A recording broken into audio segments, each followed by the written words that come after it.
What is up, you guys? Thank you once again for tuning into my channel. And I've been looking forward to bringing you guys just new content on YouTube, like more personal content. This video is going to be like a mental health check-in and keeping you guys updated on what's been going on here in this new season of my life. So before I go into where I am right now mentally, I do want to talk about where I was like before I made the move. Prior to moving internationally, I was so stressed. I was doing too much. I felt like I was a busybody. And for me, that's not something to just be proud of. I was running a business. Business really started picking up like around Christmas time. I was so busy, like to where my books were full. And if I would have stayed in it for a little bit longer, I would have gotten an assistant. I was like, listen, there's no way that I can just do all this by myself. I definitely need to outsource. When the pandemic happened, I'm not gonna lie, a part of me was just like, I beg, let me have some rests.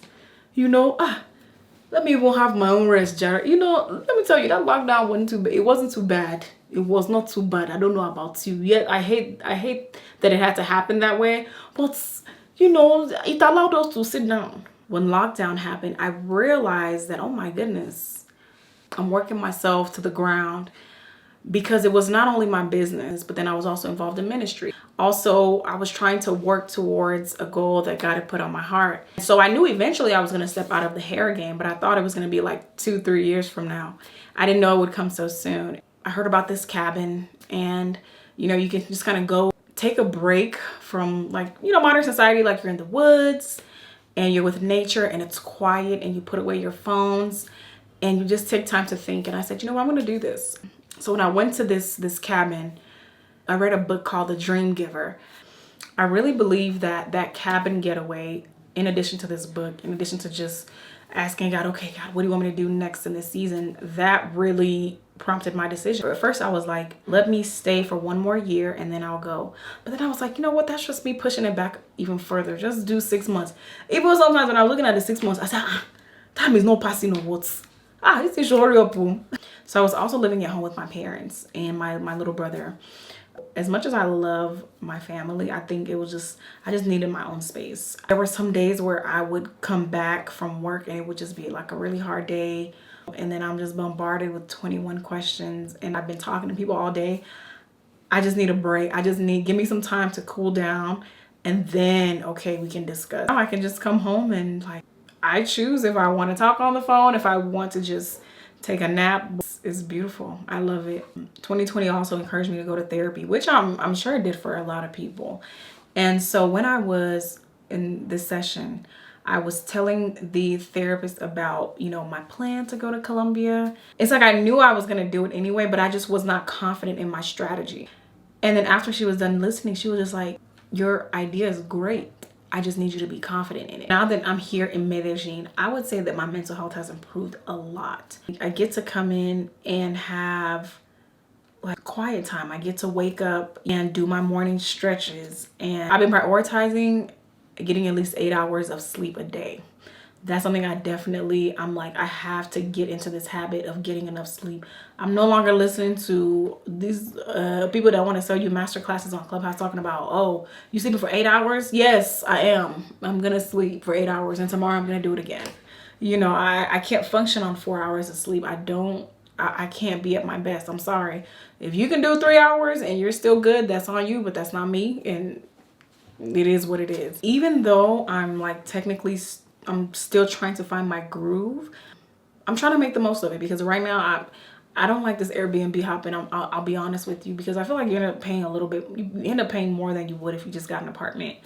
So that has kind of been bothering me. I would say that is one of the things it's been making me a little anxious, because by the time you guys watch this video, I'll be back home for a few days just to take care of some things and then bring my baby, bring my Milo, bring him here. And I was hoping to have an apartment before bringing him here so that we can I can move all my stuff into that apartment. We can come in, I can have all his stuff set up, and yeah, we can live life. But that's not the case. And I feel myself stressing over that just a little bit, but then I have to remind myself, okay, girl, you're stressing over something that hasn't even happened yet.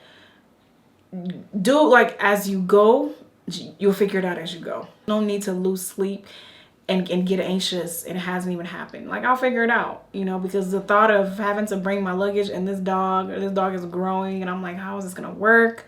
But I'll figure it out.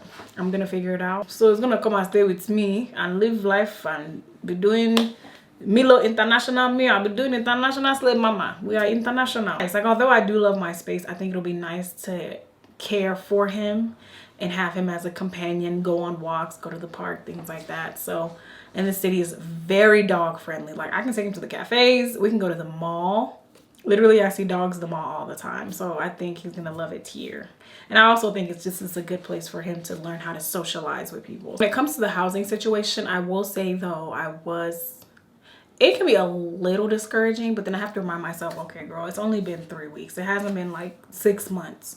I thought I found a place, and although I was looking for a place that was already furnished, I realized that those are just kind of hard. They're harder to come by and they're going to be more expensive. Someone told me, hey, just get an unfurnished apartment and you can furnish it for fairly cheap, and then you can just sell that when you're ready to go. Because I'm like, well, this is not like a permanent move, so why do I have to get an unfurnished apartment? But it seems like that's the best thing to do. I found one at a great price. It was actually a 3-bedroom apartment. 1.7 mil is like $442 unfurnished. And that the girl that is currently living there, she's African American, and she's about to head out back to the States. She's selling her like furniture and things like that. And so she was quoting me the price and I was just like, whoa, like USD, the fridge was about $130, her couch $26, you know, patio table $26, dinner table. I'm just like, man. And so, but unfortunately, I was supposed to see the house today actually, but yesterday the person that saw it took it. My mind gets you. I knew it was hot, but it's okay. It wasn't meant to be. You know what's actually really funny? I had a dream.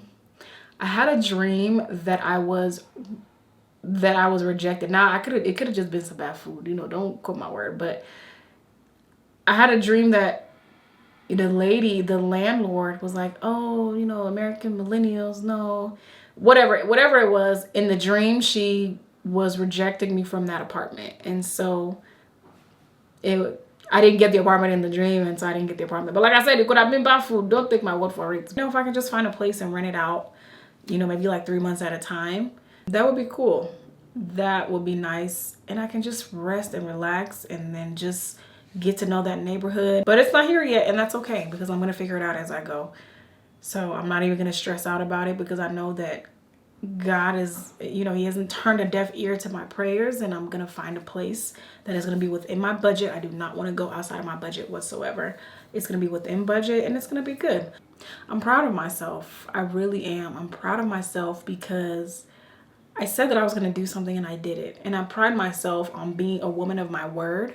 I was fixing my bed yesterday and I was just like, wow, you're really here. Because I think a lot of times we can focus on what we're not doing so much so that we forget to stop and celebrate the little moments. I'm making time for the things that I enjoy doing, making time for my health, making time to create content and just build different streams of income. And I know once I get settled in that apartment and I say, hey, this is mine, the creativity is just going to start flowing because I'll feel at ease. So that is it for this video. Thank you guys. Let me tell you, honestly, I'm not feeling the best, but I really wanted to get this video out. So drop that in the comment section if it encouraged you or inspired you at all. I would love to hear it. And what are some things that you are doing to ensure that your mental health is steadily improving and not declining? So I would love to hear that. Maybe you have some tips for me. I would love to hear that. So drop down in the comment section. And before you do that, don't forget to like, rate, and subscribe to this video. See you in the next one.